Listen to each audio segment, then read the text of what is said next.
Sold my body to help feed my family, and I found out they are spending the money I send them on alcohol and parties. Didn't even care what I sacrificed to earn them. So I just cut them off and ghosted. I sold my body to feed my family. They spent the money on parties. I think I got tired of living for everyone else. At 23, I decided to completely distance myself from my family. I didn't say anything. I didn't explain. I just disappeared. Since I was a teenager, I had to take on a role that was never mine. My father was absent, and we never got any kind of support from his side of the family. Not a phone call, not a visit, not a single bit of financial help. As the oldest sister, the responsibility of taking care of my mom and siblings fell on me. There was no choice. It was either that or watch them fall apart completely. And when you're young, you think you have to do it, that there's no other way. You don't even question it. You just do it. It started small. I skipped hanging out with friends so I could watch my siblings after school. Then I got a part-time job to help buy groceries, and I kept going. The adults around me said I was being so strong and so mature for my age.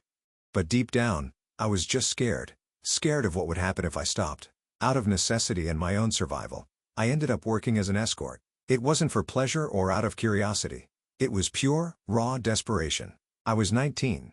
I remember sitting in our tiny apartment, looking at bills stacked on the table, listening to my siblings telling me they didn't have money for school supplies, my mom crying about rent, and realizing I didn't see any other way out. What I earned covered food, bills, school supplies, clothes, everything they needed, and I also had to survive. I had to eat, pay my own rent, keep the lights on. Whatever I had left after sending them money was barely enough for me to stay afloat.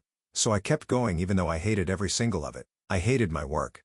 I hated how it made me feel, how it changed how I saw myself. There's this hollow feeling you get when you have to smile through something that is destroying you from the inside. But I convinced myself it was worth it for them, for a better future for them. If I just worked harder, if I just endured a little more, things would get better. But eventually, the emotional weight started killing the love I had for them. It stopped being about love and became about guilt. A constant sense that if I didn't sacrifice myself, no one else would.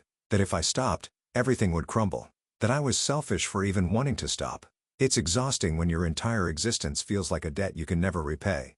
One day, I woke up and realized I couldn't keep doing this. I had no life of my own, no identity, just the constant cycle of work, guilt, sending money, and silence. So I packed up and moved to another part of the country. I didn't tell anyone. I didn't even leave a note.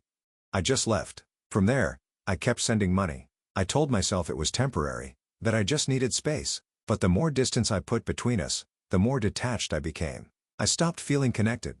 I didn't want to hear from them. I didn't want to be the person who was only valuable because of the money she sent. And then one day, I found out the truth. While I was breaking myself piece by piece doing something that destroyed me, they were spending the money on alcohol, parties, and unnecessary things, like it was normal, like my sacrifice meant nothing, like they had no idea or didn't care what it was costing me. That's when I broke. I cut them off completely. No more money, no more messages, no explanations. I disappeared, not out of revenge, not because I wanted to hurt them, but because I finally understood that no one was going to protect me if I didn't. No one was going to tell me to stop or tell me I mattered outside of what I gave them. Now I'm alone. Yes, in a new place. Starting over from scratch. I'm still figuring things out. Who I am, what I want, what I deserve. I don't know if I made the best decision. Some nights, I guess myself, but it was the only decision that kept me emotionally alive. I had to disappear just so I could begin to exist. Now for the top comments. They were not worth your sacrifice. I'm sorry, my dear, but they used you. They only thought about their own needs and wants. You made the right decision by leaving and cutting them off. I hope you can heal now, grow and find people who do care about you. I'm sure you'll make it through. You come across as a smart and strong young lady. Much love from an internet stranger. Thank you so much for your kind words. Leaving them behind was one of the hardest decisions I've ever made because they were my only family. And for a long time, I thought I should endure anything for them.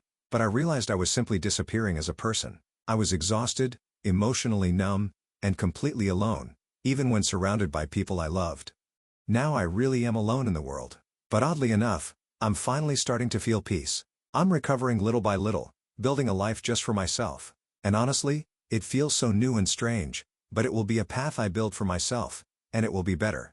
Thank you again for taking the time to write this. It means so much more than you know. Oh, honey. Brave doesn't even begin to describe what you are. You are so much stronger than you even realize too. I'm so proud of you for getting out and moving on. I hope you're proud of yourself for putting you for once. This is the start of your life, brand new slate. You got this.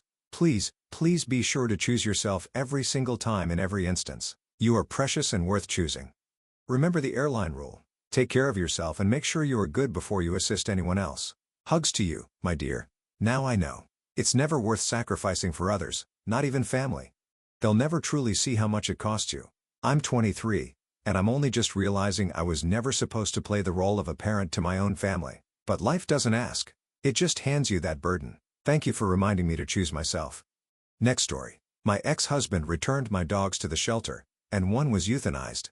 I fought so much for those dogs. And in the end, he won our dogs in the divorce. He had the dogs before our marriage. My ex-husband and I were only married for 2 years. I was completely shocked when I saw on FBB that one of my dogs was euthanized at a shelter. Gracie was my favorite dog. She was only 6 years old, and the shelter killed her. She was the sweetest dog I ever met. She loved everyone and everything. My other dog, Shank, was on an adoption page I saw on a local FB group I follow. I immediately called the shelter and said I wanted to adopt him and that he was my old dog, explaining my situation. They told me they were sorry, but that was posted more than a week ago, and he's already been adopted. My heart is so broken. I called my ex-husband, and his explanation was that he didn't have time to take care of the dogs anymore and that they would be in a better home in a more active environment since the dogs barely went outside when they were living with him. He probably had those dogs for a few months after our divorce, and then he put them in a shelter. I said he should have just given the dogs to me. I loved them. He didn't want to give them to me because he wanted me to suffer. He didn't want me to be happy. He knew how much I loved those dogs and to make my life miserable. He'd rather have his own dogs euthanized than for me to have them because he knew how much those dogs meant to me. He did say that he didn't think Gracie would get euthanized. He had to see the posts to believe it. I showed it all to him. He claims he didn't know it was a kill shelter and that he thought she would have gotten adopted easily because she's sweet. But the thing is, she looks like a pit bull. I don't know her exact breed. The shelter he originally got her from labeled her as a hound mix, but she does look like a pit bull, so there are negative stereotypes about pit bulls. And then she's 6 years old, and dogs don't get adopted at an older age. So obviously, this was going to happen. I didn't worry too much about Shank since he's a lab. I just hope he truly is in a good home. This whole thing is just so terrible. I keep having dreams about my dogs. I miss them so much. Your ex-husband is an evil human being. That's devastating. I'm so sorry. Yep, knowing for a fact that you wanted them, he was willing to let 2 creatures suffer just so he could be petty. I hope karmic justice is a real thing because this dude should end up with one of those really gruesome wasting diseases for which there is no treatment. Oh my God, I am so sorry. This is absolutely horrific. Your ex is a straight-up sociopath. I would warn anyone who knows him what he did and how evil and heartless he is. It's one thing for someone to go after their ex, though that's also crap behavior. But to literally kill an innocent animal just to ensure someone else suffers, that is truly evil. And I hope for the sake of anyone near him that karma gets him fast. I don't buy for it that he wasn't aware of what he was doing. Are you certain he doesn't have a history of animal abuse or neglect? My heart hurts for you and for poor Gracie, who was probably so scared. I'll be thinking of you and hoping you can heal from this. I just can't wrap my head around the fact that he used our dogs against me. He knew how much I loved that dog, and he wouldn't give them to me. He would rather put them in a shelter, and God knows what will happen to them or who would have them, just out of spite and hatred toward me. I'm so glad I didn't have kids with this man. He would have found a way to use the kids against me too. OP, you should blast him on every social media site. Share the pictures of the shelter's euthanasia post. Explain how he would rather them be in a shelter than with their mom who fought for them and loved them. Let the world know just how evil this man is. I'm trying to understand what shelter advertises when they euthanize a dog. They were advertising the adoption posts and saying that Gracie is on the euthanization list unless someone adopts her, and they were posting a pic of her with a countdown for euthanization. Then there was a memorial post for Gracie. I saw the posts too late, and I called the shelter, and unfortunately, no one adopted her. Next story. My boyfriend won't marry me, but he wants my child to have his last name. We've been together for 5 years, and I've been pushing marriage since we were dating for 2 years. He always said, "It's too fast," or "I'm not ready yet," to now saying, "What do we need the government involved for in our relationship?" He has major trust issues with marriage because almost all his family members are divorced and they lost so much financially. He thinks once we sign the papers, our relationship is going to change. Meanwhile, I don't feel secure in my relationship without a marriage. It just doesn't feel safe and secure. My relationship doesn't feel real. I hate going to doctor's appointments, and the form asks me if I'm single, married, divorced, or separated. I'm forced to circle single even though I ain't single. There's no baby daddy option.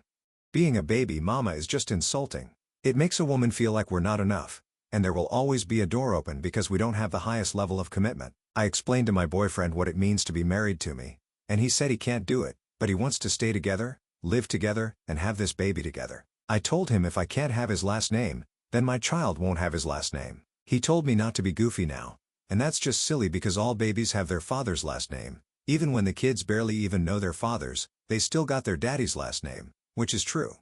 I've never met someone with their mama's last name, but I'm serious. I'll give my baby my last name as long as the hospital staff lets me. My only fear is my boyfriend doing the birth certificate while I'm recovering. That's exactly what happened to someone else I knew. It's been 5 years. If he wanted to marry you, he would have give the baby your name. I have a friend who gave her child her last name. It's not like you aren't allowed to. He doesn't have any right to fill out the birth certificate if you aren't married. OP. Make sure you let the nurses know so he doesn't try to sneak it while you are recovering from labor and/or surgery. Or better yet, don't let him in the room for the birth. If he refuses to be a husband, then he obviously doesn't consider you family, and I would only let my family in the room with me. You and this child deserve so much better than this. Don't you dare give that child a different last name than yours. I am definitely not giving my baby his last name. Family is trying to tell me to stop being petty and that you're supposed to give the child the father's last name. I'm just like sis. Under what law? Last story. My husband left me for my cousin, and it's one of the best things that ever happened to me. I was raised in a semi-traditional family, which means it's less you'll dishonor or embarrass us by not getting married and more you'll break your mother's heart if you're not married. So when I was introduced to my now ex-husband, who's a kind, smart, financially stable man, we got married right away. He was a wonderful husband, and I care about him very much. I think we made a good team for a while there. We earned the same, supported each other without either of us having to depend on the other, took care of chores, and bonded as life partners. It changed when my husband met my cousin. Let's call her Tina. For context, her mother, my mom's older sister, and mine had a bad history, which I'd rather not share because it's family business. But they stopped talking when I was 20. However, my mother encouraged me and my siblings to get along with our cousins as she didn't want the bad blood to get between us. My relationship with Tina is civil at best though, as she became more like her family as she got older. We talked from time to time, and there was even a period where we talked on a daily basis. And I guess that was the time my husband and Tina interacted. I noticed the change in my husband, of course. He spent more time on his phone and seemed more distracted when we were together. I accepted it as us getting used to each other until he came and talked to me, guilt-ridden and depressed, saying that he had fallen for Tina and thought it would be wrong to keep lying to me. Looking back, I think that was brave of him. I appreciate him the most for it. I wouldn't lie and say I felt nothing, though. I was hurt. Maybe it's because I did come to love him during our time together more than I expected.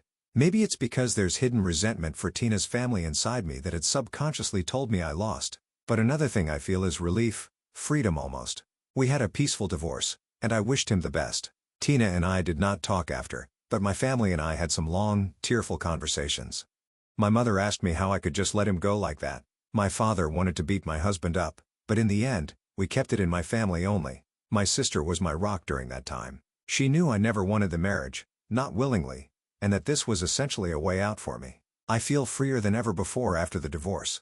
I don't feel pressure to get or stay married or even date anymore as my parents gave me space and time to heal. I'm out living as myself again.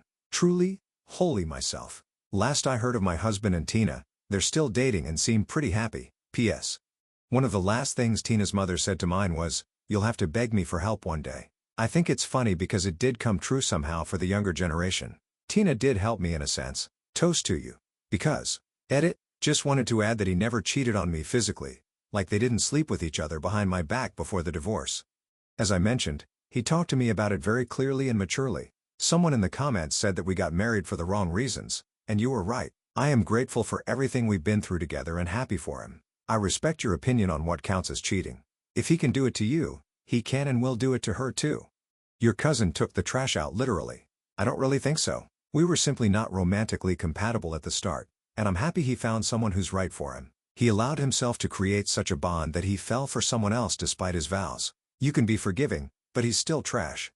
Definitely different from most Reddit posts. I'm glad you found an escape way back when with what seems like was a marriage between two dear friends. It's interesting that even though you came to love him, that you feel relief in the end. Was it a romantic love or a different kind of love? Overall, I'm glad you get to live life as you want without pressure now. Find whatever works for you. It sounds like you're set up for a happy road ahead, no matter which way you pick. Good luck with whatever you do next. I was not sure what kind of love, but I definitely love my freedom more. Either way, it's still difficult when a spouse wants to break things off when we have settled in a comfortable place for a long time.